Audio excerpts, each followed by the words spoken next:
Dancer Online est la version en ligne du logiciel Dancer Film dont je vous ai déjà parlé en vidéo. Je vous mets une annotation et le lien en description si la vidéo vous intéresse.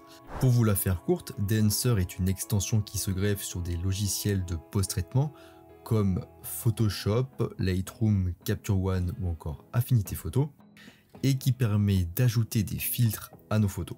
La particularité de Dancer, c'est qu'il s'appuie sur des rendus analogiques ayant réellement existé et que le logiciel a pour but d'offrir un rendu visuel le plus fidèle possible. De plus, on dispose d'un grand nombre de curseurs pour ajuster nos filtres avec précision. Et dans cette vidéo, je vais donc tester avec vous la version en ligne de l'extension Dancer Film. Cette version en ligne, elle s'appelle donc Dancer Online. Allez en avant, Guingamp.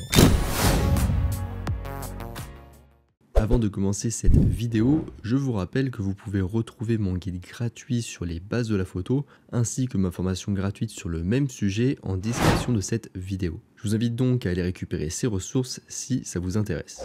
Et en description, vous avez aussi accès à un article sur le même sujet qui est abordé dans cette vidéo. C'est une ressource très complète et détaillée pour ceux qui souhaiteraient creuser le sujet plus en profondeur. La première chose qui frappe quand on arrive sur le logiciel, c'est que l'interface est très épurée. En effet, on a juste un gros carré central et voilà, quelques boutons en haut, quelques boutons à droite et c'est tout. En plein milieu, donc, on a notre grosse case qui va nous permettre d'importer notre photo. Comme on peut le voir, on peut importer des photos en JPEG, en HEIC, en TIFF ou en TNG. Pour importer une photo, c'est très simple. Soit on clique sur la case et ça nous amène directement dans notre explorateur. Hop, on clique sur la photo et elle s'ouvre, elle s'upload. Soit de notre côté, on peut ouvrir notre explorateur comme ceci, cliquer sur une photo et puis la cliquer, la glisser et la déposer. Alors peu importe ce que vous choisissez, vous allez du coup importer votre photo et directement après vous allez arriver sur cette interface. Cette interface qui nous présente 62 filtres qu'on peut utiliser du coup sur notre photo. Il y a un petit temps de téléchargement quand même, mais globalement c'est assez rapide, ça prend quelques secondes. Alors petite particularité, un truc qui peut être un petit peu contre-intuitif, c'est que ici pour naviguer parmi les filtres, la molette ne permet pas du coup de descendre ni de monter sur la page, mais elle permet simplement de zoomer et de dézoomer. Alors pourquoi? Tout simplement pour avoir un aperçu très rapidement et très simplement des différents filtres, de ce qu'ils vont donner sur notre photo. En fait c'est assez pratique finalement ce système. On voit en un coup d'œil assez rapide ce à quoi notre photo va ressembler si on sélectionne tel ou tel filtre. Et pour donc monter ou descendre sur la page, il faut cliquer, maintenir le clic et déplacer la souris comme ceci. Donc avec 62 filtres, on a largement de quoi faire. Et vous l'avez peut-être remarqué, mais sous chaque filtre, il y a une suite de lettres qui représentent une suite de mots qui ne sont pas là du coup au hasard ou par hasard. En effet, la première partie du titre représente la pellicule, enfin le rendu pellicule qui est censé donner le filtre, couplé au rendu du papier sur lequel la photo est imprimée.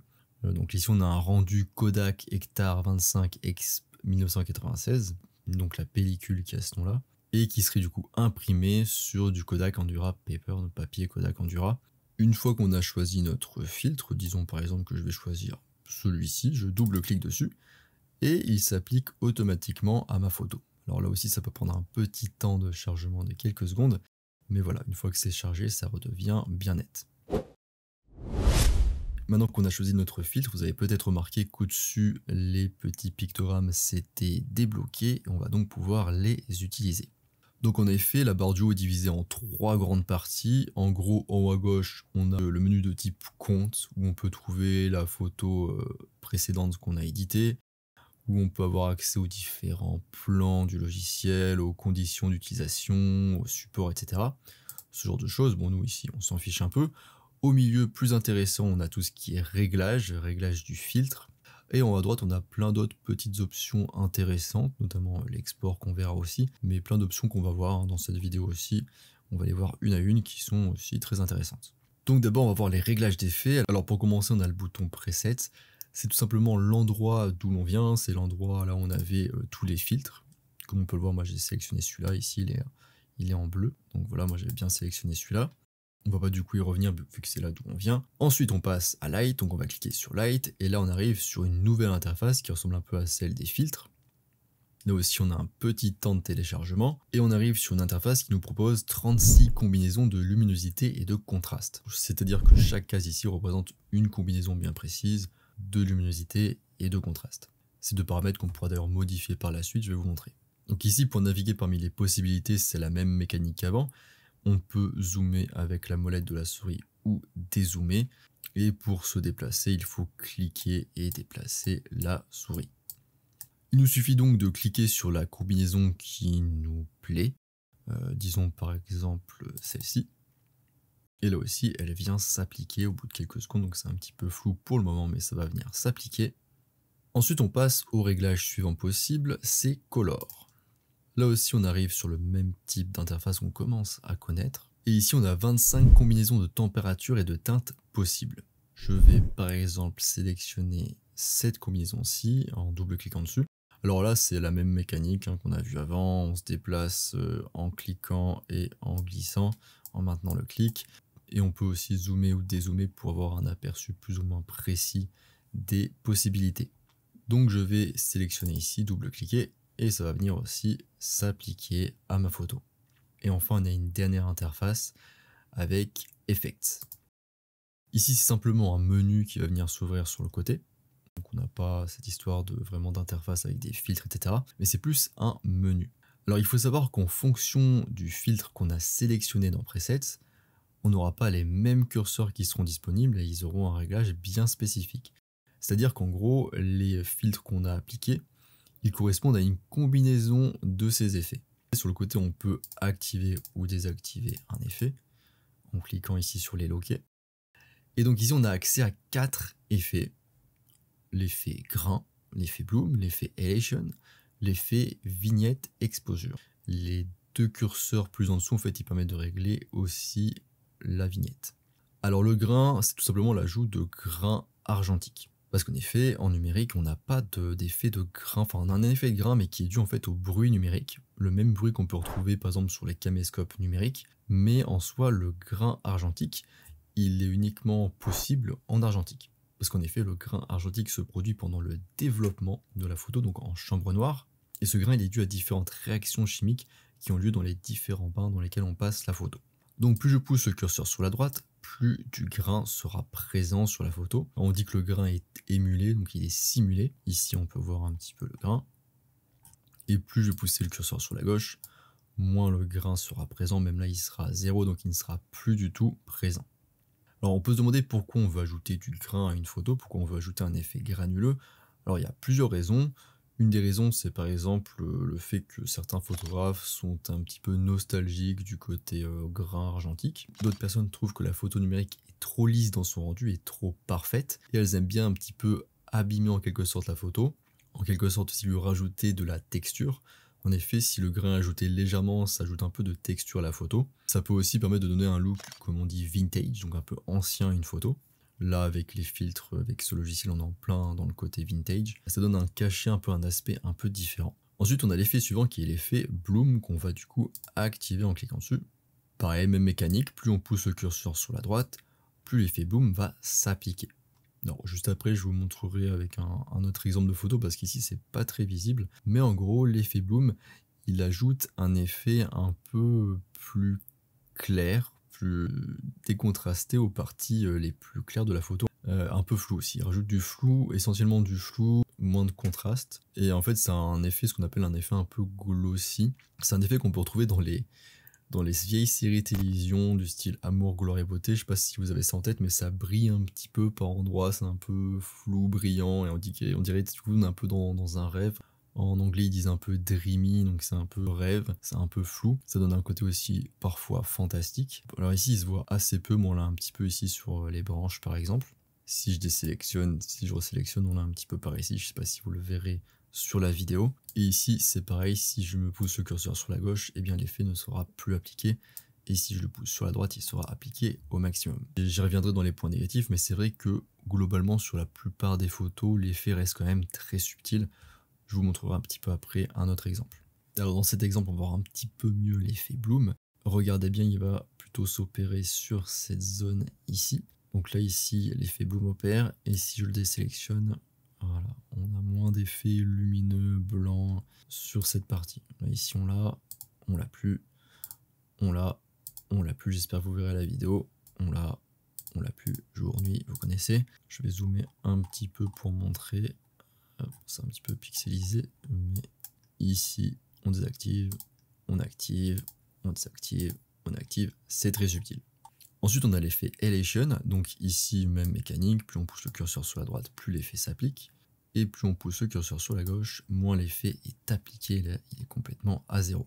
Alors l'effet Elation il est censé donner un effet de halo un petit peu rouge-orange, notamment sur les bords des zones les plus claires, les plus contrastées ou autour des reflets spéculaires. Donc les reflets spéculaires, ce sont les reflets parfaits entre guillemets du soleil. C'est-à-dire que la lumière est quasiment reflétée, enfin normalement reflétée à 100%, mais c'est pas tout à fait possible, donc la lumière est extrêmement reflétée. Imaginons par exemple que, par exemple moi là, je transpire pas trop, mais je pourrais transpirer un peu plus sur le front, et on aurait un gros reflet spéculaire sur mon front. Alors, c'est un petit peu le même problème que pour Bloom, l'effet il reste quand même assez subtil, mais je vous montrerai un autre exemple où l'effet est plus visible.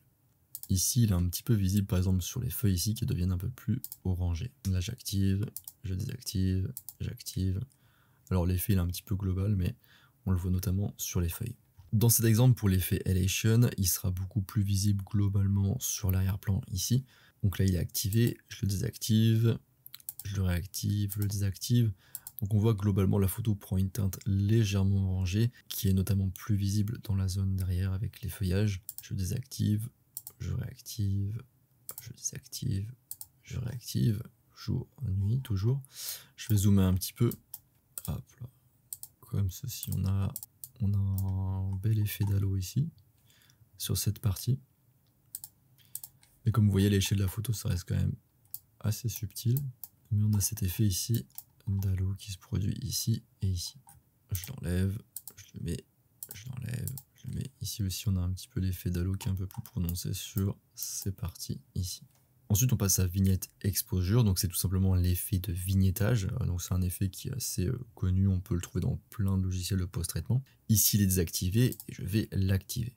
Globalement, l'effet grain, on le retrouve assez souvent dans la plupart des logiciels. En revanche, les effets Bloom et Elation, on les trouve pas dans le logiciel, donc c'est assez agréable, assez intéressant de l'avoir ici dans ce logiciel.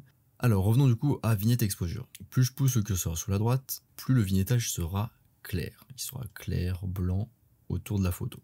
C'est un effet qui est plus beaucoup à la mode, je l'ai parfois vu sur des photos de mariage encadrées dans des cadres blancs par exemple. On peut aussi voir cet effet sur de très anciennes photos. Et plus je pousse du coup le curseur sur la gauche, plus le vignettage sera sombre. Et si je mets le vignettage vers le milieu, globalement il n'y aura pas de vignettage, il sera moins visible. On est en fait sur un entre-deux. Donc je vais ramener le vignettage un peu sur la gauche pour qu'on le voit pour la suite. Ensuite on a vignette size qui permet de gérer du coup la taille du vignettage. Donc plus je pousse le curseur sur la droite, plus le vignettage est grand.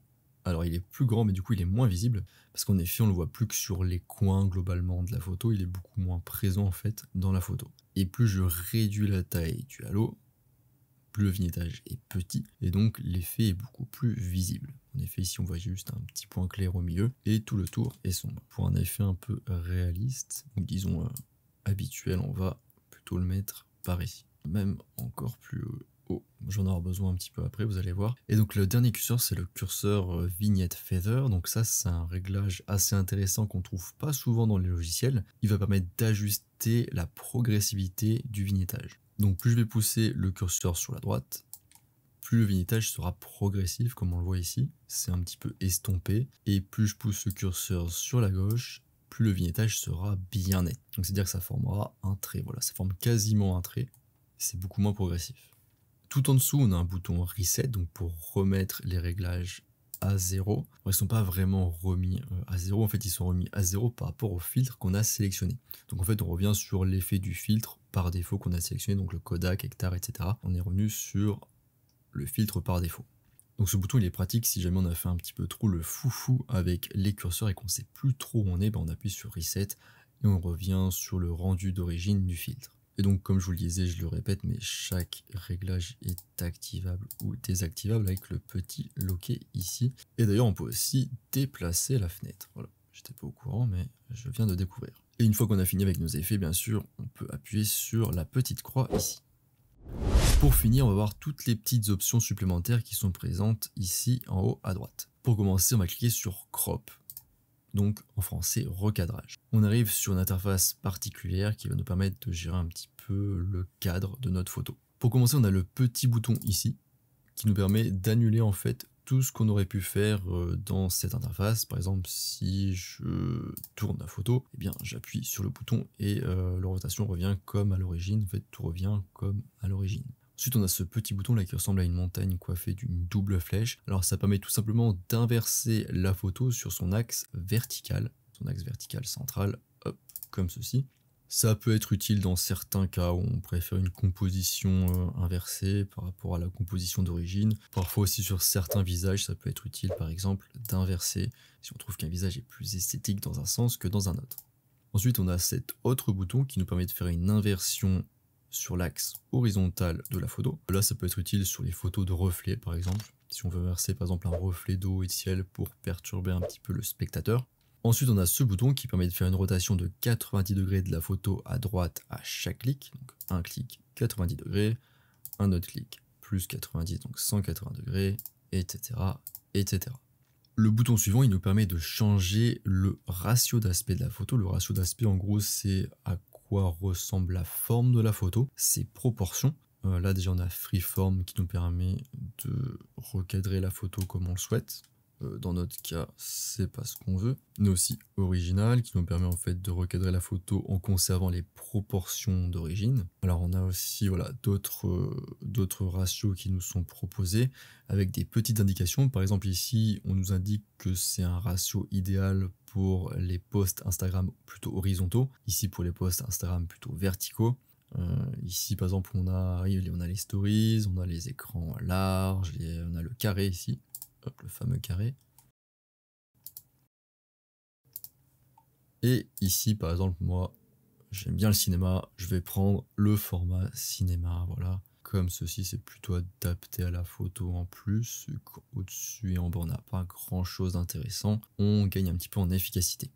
Et d'ailleurs, ici, il y a une petite croix si on veut sortir du coup des ratios d'aspect. Enfin, on peut faire une orientation personnalisée de notre photo avec cette dernière fonctionnalité ici.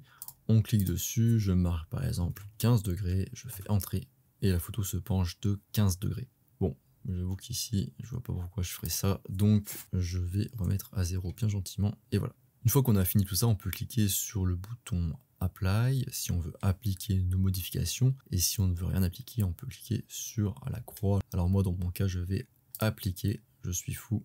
J'apply. Ensuite, on a une petite fonctionnalité bien sympa qui nous permet en fait de voir à quoi ressemblait notre photo avant d'être affecté par le logiciel. Comme ceci, quand je clique dessus, l'œil se barre et en fait on voit la photo d'origine, voilà, avant qu'elle subisse le moindre traitement de la part du logiciel. Donc la photo vraiment d'origine, alors sauf le cadrage, qui n'est pas le cadrage d'origine, mais au niveau des couleurs, du contraste, etc., c'est la photo d'origine qui s'affiche. Donc l'œil est barré, on n'a pas d'aperçu en fait de la photo, et quand on reclique, on a l'aperçu du rendu de la photo. Autre petite option rapide, Fit Fill. Si je clique dessus, la photo remplit l'ensemble de l'écran. Donc c'est le fil, remplir. Si je reclique dessus, la photo correspond à l'écran sans en fait être coupée. Donc il y a des petits espacements du coup sur le côté, mais du coup la photo n'est pas coupée. Elle en fait elle correspond à la taille de l'écran. Et là, Fill, elle remplit l'ensemble de l'écran. C'est comme vous le souhaitez. En général, on reste en fit, hein, c'est bien. Si on veut zoomer, bon, on peut très bien utiliser la roulette de la souris, donc pas de souci là-dessus. Je me remets en fit. Ensuite, on a Adjust qui correspond en fait à des réglages assez classiques de développement. On a Exposure pour la luminosité, Contraste pour le contraste, sans surprise, Température pour gérer la température de couleur de la photo, Tint pour teinte, pour gérer la teinte, et enfin Color Boost pour gérer la saturation des couleurs. Et si on est un petit peu observateur, en fait, on remarquera que exposure et contraste, ça correspond en fait aux deux réglages qui étaient combinés et qu'on a choisi dans Light. Donc ici, on avait choisi cette combinaison en fait d'exposure et de contraste. Exposure qu'on devrait traduire plutôt par luminosité hein, et pas exposition, parce qu'en numérique, une fois que le capteur a été exposé à la prise de vue, on peut plus le réexposer, donc on modifie juste la luminosité. Ensuite, on a température et teinte, qui correspond là aussi à la combinaison qu'on a choisie dans Color. Alors là, de toute évidence, on avait choisi une combinaison plutôt neutre, hein, vu que les curseurs sont pas très décalés. Et enfin, on a Color Boost, donc comme je vous le disais, pour gérer la saturation de la couleur. Ici, je pense pas que ça corresponde à Color, je pense que c'est une option en plus. Donc voilà, je peux gérer la luminosité avec exposure. Plus je pousse à droite, plus la photo sera globalement claire. Plus je pousse le curseur sur la gauche, plus la photo sera globalement sombre.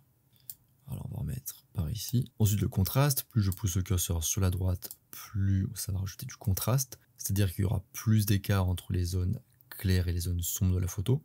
Cet écart il va être accentué. Les zones claires vont être plus claires, elles vont avoir tendance à être plus claires. Les zones sombres vont avoir tendance à être plus sombres. Si on pousse du coup le curseur sur la droite, ce qui donne plus de contraste. Et à l'inverse, si on pousse le curseur contraste sur la gauche, eh bien on a moins de contraste, donc on a moins d'écart entre les zones claires et sombres. On a quelque chose du coup de moins contrasté. Ensuite, on a température. Pour la température de couleur, la température elle peut être soit plutôt chaleureuse, chaude, vers des tons jaune-orangé, ce qui va se produire si on pousse le curseur sur la droite. Ça permet, comme on dit, de réchauffer la photo. En effet, ça fait plus penser à une photo qui a été prise sous le soleil, par exemple, donc par exemple à l'été, éventuellement à l'automne, au printemps. Après, si on met à l'extrême en général, c'est pas terrible, donc on préfère rester sur quelque chose d'un peu plus subtil. Par exemple, cette photo elle a été prise à l'automne avec un petit peu de soleil, donc j'aimerais bien la mettre plutôt sur le spectre chaleureux, donc plutôt sur la droite. Mais si on va tout à gauche, dans ce cas on va donner des teintes plutôt bleutées en majorité, comme on peut le voir à la photo. Ça va venir la refroidir. Si vous prenez des photos par exemple d'un paysage enneigé, vous pouvez faire une température par exemple plus bleutée pour rester un petit peu dans le thème, pour donner un côté encore plus froid à la photo. Il faut rester un petit peu mesuré sur les réglages. Par exemple ici ça pourrait être un bon réglage de température froide. On a quelque chose de globalement plus bleuté. Moi comme je le disais, je voulais garder quelque chose d'un peu plus chaleureux qui me correspond au souvenir que j'ai de cette balade. Ensuite on a le curseur teinte pour la teinte. Alors ce curseur on le retrouve dans la plupart des logiciels et en fait il permet essentiellement de compenser une teinte qu'il y aurait sur notre photo. Si on pousse le curseur à droite, ça va venir ajouter une teinte globale magenta. Donc ça permettrait de compenser une teinte verdâtre qu'on aurait sur notre photo. Alors que si on pousse le curseur teinte sur la gauche, la teinte globale va devenir verdâtre, ce qui nous permettrait de compenser une teinte magenta qui serait présente sur notre photo. Ça peut arriver en fonction des marques, de l'exposition, etc., d'éventuellement certains réglages qu'on aurait fait sur notre appareil photo. On peut avoir ce genre de teinte et avoir besoin de les corriger. Ça peut aussi permettre de donner un rendu supplémentaire éventuellement, mais en général, c'est pas trop utilisé pour ça. Et enfin, comme je vous disais, on a le curseur Color Boost qui permet de saturer plus ou moins nos couleurs. Donc plus on pousse le curseur sur la droite, plus les couleurs seront saturées. Ici un peu trop, on est d'accord. Et plus je pousse le curseur sur la gauche, plus les couleurs seront désaturées. Là, on a une quasi-absence de couleurs, pas totale mais quasi. On se rapproche beaucoup d'une photo en nuance de gris, une photo en noir et blanc comme on dit. Mais une photo du coup en nuance de gris, juste en nuance de tonalité, c'est-à-dire qu'on a juste des zones claires et sombres. Bien qu'ici, on voit quand même qu'il nous reste un peu de couleur. Moi, j'aime bien toujours ajouter un petit peu de saturation. Mais un truc comme ça, voilà, ça pourrait être par exemple pas mal. Et là aussi on a un bouton reset, donc là aussi si on a un petit peu perdu dans nos curseurs, eh bien on fait reset et tout revient à zéro. Alors le petit problème du coup c'est que ça annule éventuellement les combinaisons qu'on aurait choisies dans Light et dans Color vu que tout revient à zéro. Donc là aussi une fois que j'en ai fini je peux fermer avec la petite croix. Donc éventuellement si vous avez appuyé sur reset, il faudra resélectionner à nouveau vos combinaisons de lumière et de couleur. Ensuite on a upload qui nous permet de télécharger une photo, donc comme on a fait exactement au tout début. Alors attention, ne le faites pas pendant que vous faites un traitement, parce qu'en effet ça va venir annuler, écraser ce que vous étiez en train de faire, donc ne le faites surtout pas. Juste si vous avez envie d'uploader une photo supplémentaire de cette manière, vous pouvez, une fois que vous avez fini par exemple sur celle-ci. Et enfin on a l'export, donc pour l'exportation, c'est-à-dire en fait sortir la photo du logiciel et avoir une vraie photo. Ce qui est bien, c'est qu'on a peu d'options finalement, donc il n'y a pas trop à se prendre la tête sur des réglages d'exportation. Soit on a le premier réglage lossless, donc qui est sans perte, sans compression, au format TIFF 16 bits avec une dimension maximale de la photo de 1920 x 1080 pixels. Alors je rappelle que cette option d'exportation est disponible uniquement si vous prenez l'abonnement à l'année et pas au mois. Ensuite on a Best Quality JPEG, donc le JPEG avec la meilleure qualité possible de photo, c'est-à-dire qu'en gros Ici, le JPEG ne sera pas trop compressé, bien que le JPEG soit déjà un format compressé. Mais ici, on ne va pas compresser plus le JPEG et on pourra sortir une photo d'une dimension maximale de 1920 x 1080 pixels. Et enfin, dans l'option optimiser pour le web, donc optimiser pour Internet, pour un site par exemple, pour les réseaux. Ici, le JPEG va être un petit peu compressé, de 20%, puisqu'il sera uniquement à 80%. Et dans mon cas, la photo sera redimensionnée en 2160 x 1215. Donc ne vous inquiétez pas, ça sera redimensionné en fonction du ratio d'aspect que vous aurez choisi. Et ici, on a donc un peu plus de pixels qu'avec les autres possibilités d'exportation. Une fois qu'on s'est décidé sur ce qu'on voulait faire, par exemple, en général, pour la plupart des personnes, ça sera plutôt l'option Optimize for Web, donc optimiser pour le web. Les gens, en général, partagent leurs photos sur les réseaux ou sur un site internet. Donc là, on a juste à cliquer sur Download pour télécharger notre photo, qui, comme on le voit, est en train ici de s'exporter. Et voilà. Et là, j'ai ma photo qui a bien été exportée. On est de retour face caméra et on va aborder ensemble les points positifs et négatifs de Dancer Online. Pour les points positifs, le logiciel est très simple d'utilisation. On comprend son fonctionnement en quelques minutes. On peut choisir de manière très simple des combinaisons de luminosité, contraste et aussi de température teinte sous forme de filtre. Donc on a juste à cliquer et voilà, ça s'applique à notre photo. On peut aussi choisir et mettre des effets très simplement comme on l'a vu. Il y a juste des curseurs et voilà. Autre point positif, les filtres analogiques sont aussi réussis que sur la version hors ligne. Et on a le choix parmi 62 filtres, ce qui nous laisse de quoi nous amuser comme je vous le disais. Ensuite, le logiciel est très fluide dans son utilisation. On a très peu de temps de téléchargement et quand c'est le cas, ils sont relativement courts, ils durent quelques secondes. Le logiciel est aussi utilisable sur 2 appareils à la fois pour une licence. On a aussi 2 effets atypiques, l'effet Bloom et Halation. Ensuite, les options d'exportation sont guidées, simples et pertinentes pour différentes visées. Par exemple, si mon but est de poster ma photo sur internet, j'ai une option d'exportation dédiée. J'ai juste à cliquer et ça s'exporte. Le prix à l'année est intéressant, c'est moins cher qu'un vrai filtre photo. Je reviendrai sur le prix plus après. On passe maintenant au point négatif. Alors, premier point négatif de mon point de vue, c'est que la période d'essai ne peut être qu'effectuée qu'en insérant les coordonnées de sa carte bancaire, ce qui est assez désagréable je trouve. En plus, ça a tendance aussi à nous induire en erreur si on n'est pas intéressé par le logiciel. Parfois on est du coup débité un mois par exemple, alors qu'en fait on n'était plus intéressé, mais on avait oublié qu'on avait mis les coordonnées de la carte bancaire. Donc ça c'est assez désagréable. Ensuite, tout est en anglais actuellement, mais grâce à cette vidéo et aussi à mon article que je vous laisse en description, vous n'aurez pas trop de problèmes à ce niveau-là. D'autant plus que le logiciel est très simple à utiliser. Ensuite, le paiement à l'année est débité d'un coup et non mensuellement, alors ce qui est plutôt logique, mais je trouve ça quand même aussi un petit peu désagréable. On n'a pas de bouton précédent pour revenir en arrière, on a seulement des boutons reset. On n'a pas d'informations non plus sur le pourcentage de zoom. Ensuite, autre point négatif, les effets Halation et Bloom sont un petit peu trop subtils dans leur application, je dirais. La subtilité en développement ou en retouche, c'est bien, c'est positif, mais là c'est peut-être un petit peu trop subtil dans un petit peu trop de cas de photos. L'effet est beaucoup moins subtil et plus présent sur la version hors ligne. Autre point négatif, on ne peut traiter les photos qu'une à une, c'est-à-dire qu'il n'y a pas de système de traitement par lot, il n'y a pas de système de bibliothèque. Le logiciel en effet n'est pas fait pour traiter une grosse masse de photos en une seule fois en même temps.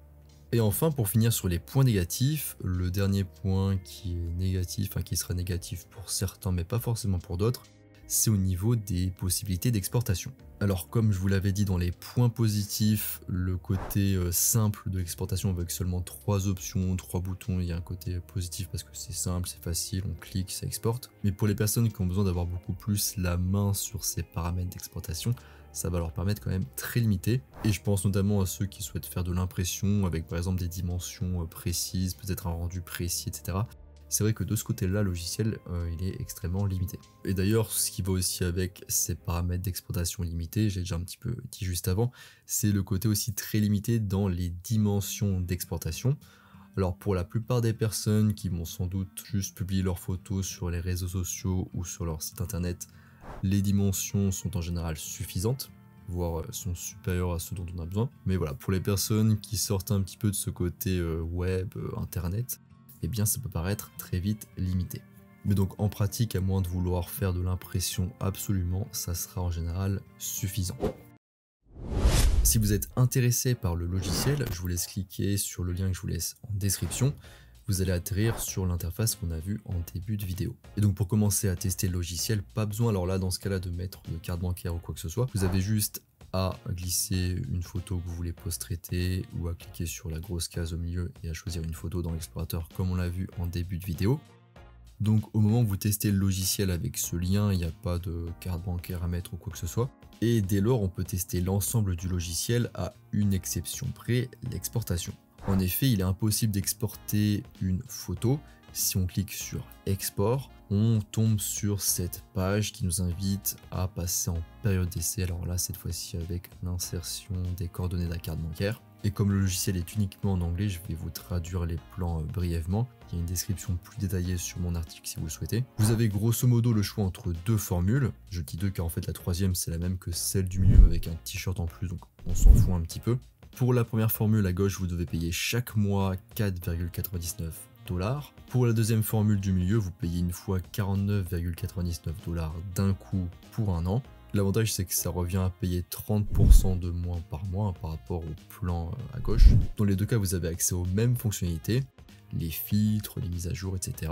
À la seule différence qu'avec la formule pour un an, vous pouvez exporter en TIFF sans perte, sans compression, alors qu'avec le plan à gauche, c'est pas possible. Globalement, la formule du milieu à 49,99 $ l'année, environ 48 € est la plus intéressante. Si vous souhaitez tester le logiciel un mois complet ou que vous n'êtes pas trop sûr de l'utiliser sur un an, vous pouvez aussi choisir la formule mensuelle, mais au bout de 10 mois, la formule mensuelle est moins intéressante qu'à l'année financièrement. En accumulant chaque mois, ça devient plus cher. Très important, pour chaque formule, vous pouvez insérer un code promo, et ça tombe bien parce que j'ai réussi à en négocier un avec Dancer. Vous pouvez insérer du coup mon code Photomaniac10 et vous allez obtenir 10% de réduction sur votre abonnement. Donc si vous prenez à l'année, ce qui est bien, c'est que ça fait 10% de réduction sur l'année directement. Alors que si vous prenez au mois, je pense que la réduction ne s'applique que sur un mois, donc pas terrible. Plus en dessous de la page, il y a une FAQ, alors je vais pas vous la traduire ici parce que je l'ai déjà fait en fait dans mon article, et si je vous traduisais ici, ce serait un petit peu long. Donc n'hésitez pas à cliquer sur mon article en description, j'ai traduit toute la page pour vous aider. Pour commencer une période d'essai de 8 jours, vous pouvez aussi cliquer sur Start 8 Days Free Trial de l'abonnement qui vous intéresse le plus. Ensuite, il vous suffit de rentrer votre email pour créer votre compte. Alors là non plus, je ne vais pas tout détailler dans cette vidéo, mais si vous souhaitez avoir plus d'explications sur cette étape, je vous invite à cliquer sur mon article que je vous laisse en description. En conclusion, le logiciel est très épuré, ce qui peut surprendre, mais est normal pour une version en ligne. Cela permet une fluidité agréable et de rapidement prendre en main le logiciel. Le logiciel est très simple à utiliser et très ludique. On peut regretter quelques défauts comme l'absence d'un bouton précédent ou encore des paramètres d'exportation assez limités, mais globalement ce logiciel reste dans la même veine que son grand frère Dancer Film et il est très efficace pour donner un look analogique à ses photos. Et ça, sans se prendre la tête. Je vous rappelle que vous pouvez retrouver mon guide gratuit sur les bases de la photo ainsi que ma formation gratuite sur le même sujet en description de cette vidéo. Je vous invite donc à aller récupérer ces ressources si ça vous intéresse. Et en description, vous avez aussi accès à un article sur le même sujet qui est abordé dans cette vidéo. C'est une ressource très complète et détaillée pour ceux qui souhaiteraient creuser le sujet plus en profondeur. On arrive à la fin de cette vidéo sur Dancer Film Online. J'espère que ça vous a plu. Si c'est le cas, vous pouvez liker, vous abonner, voire commenter pour me soutenir. Si vous faites une de ces actions, ça permet de donner plus de visibilité à la vidéo, à la chaîne, et ça me permet de continuer. Merci à ceux qui jouent le jeu. Moi je vous laisse ici à vos filtres argentiques et je vous dis à bientôt sur les internets mondiaux.